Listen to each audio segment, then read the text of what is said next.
আসসালামু আলাইকুম রহমতুল্লাহ। কি অবস্থা সবার, কেমন আছেন সবাই? হয় নাই এই যে আমাদের বার্থডে বয়। আজকে আয়নবাবুর জন্মদিন, তো আমরা সবাই চলে গিয়েছিলাম তার জন্মদিনে। আগেই জানিয়ে রেখি আয়নবাবু, হ্যাপি বার্থডে তোমাকে, অনেক অনেক শুভকামনা তোমার জন্য। অনেক অনেক বড় হও তুমি, মা বাবার মনের আশা পূরণ করো, এই শুভকামনা থাকলো আন্টির পক্ষ থেকে তোমার জন্য। আজকে আয়নবাবুর 1 বছর পূর্ণ হলো, আর এই উপলক্ষে আসলে ছোটোখাটো অনুষ্ঠানের মাধ্যমে আসলে তার জন্মদিনটাকে সেলিব্রেট করা।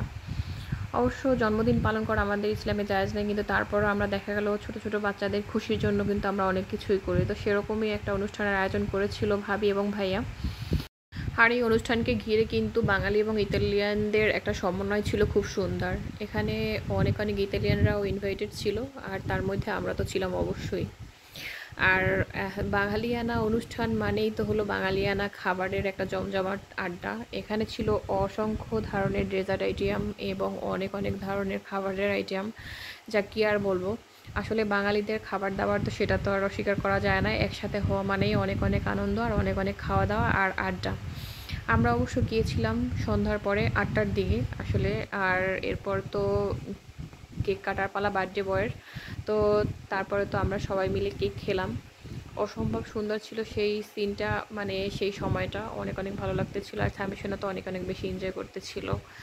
প্রবাসী থাকার কারণে দেখা গেল একসাথে অনেকগুলো বাঙালি মানেই কিন্তু একটা জমজমাট পরিবেশ আমার কাছে মনে হয়। আর কারণ সচরাচর কিন্তু আমরা এত সুন্দর একটা মানে অনুষ্ঠানের আয়োজন করা হয় না। তো যে কোনো একটা অকেশনেই কিন্তু আমরা একসাথে সবাই মিলে আসলে খুব ভালো ভালোভাবে এনজয় করি। তো সেটা আসলে অসম্ভব ভালো লাগার একটা বিষয়, কারণ সবার সাথে অনেকদিন পরে দেখা হয়, অনেক আড্ডা হয়, গল্প হয়। তো এভাবেই আসলে দিনটা কেটে যায়, অসম্ভব ভালো লাগে। আর বিশেষ করে ছোট ছোট বাচ্চাদের আসলে সুন্দর সুন্দর মুহূর্তগুলোকে ক্যাপচার করে রাখার জন্যই আমার মনে হয় এই দিনটাকে খুব সুন্দরভাবে সেলিব্রেট করা। আর সবার সাথে তো দেখা হওয়া তো অবশ্যই। আর এখানকার ডেকোরেশনটা ছিল আয়নবাবুর যে জন্মদিনের, খুব সুন্দর, আমার কাছে বেশ ভালো লেগেছে। কার কার কাছে ভালো লাগলো সেটাও অবশ্যই কমেন্ট সেকশনে জানাবেন। আর অবশ্যই আয়নবাবুর জন্য দোয়া করতে কেউ ভুলবেন না। আয়নবাবুর জন্য মাশাল্লাহ তার বাবা মার মনের আশা পূরণ করতে পারে, খুব সুন্দরভাবে মানুষের মতো মানুষ হয়, সেই শুভকামনা তো সবাই করবেন অবশ্যই। তো এখানের ডেকোরেশনের সবগুলো ক্রেডিট আমার মনে হয় সম্পূর্ণটাই ভাবি এবং ভাইয়ার, কারণ তারা নিজ হাতে আসলে সব কিছু অ্যারেঞ্জ করেছে। রান্নাবান্না থেকে শুরু করে ডেকোরেশনের সব কিছু প্রিপারেশনই তারা করেছে, অসম্ভব ভালো লাগছে। আর ভাবির আসলে ছাদ বাগানটা অসম্ভব সুন্দর ছিল, আমার কাছে তো বেশ ভালো লাগছে।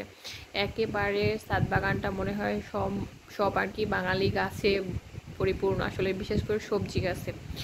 আর এখানে এই লাউ গাছটা আমি অবশ্য কিন্তু আপনাদের দেখাতে ভুললাম না আসলে, কারণ যে ভাবি খুব সুন্দর এখানে লাউ গাছ লাগাইছে, অসম্ভব মাশাল্লাহ খুব ভালো হয়েছে ফলন। আর গাছটাও মাশাল্লাহ খুব ভালো বেড়ে উঠছে। অনেক অনেক শুভকামনা থাকলো গাছটার জন্য, যেন অনেক অনেক ফলন বেশি হয়। তো আজকে এ পর্যন্ত, সবাই ভালো থাকবেন।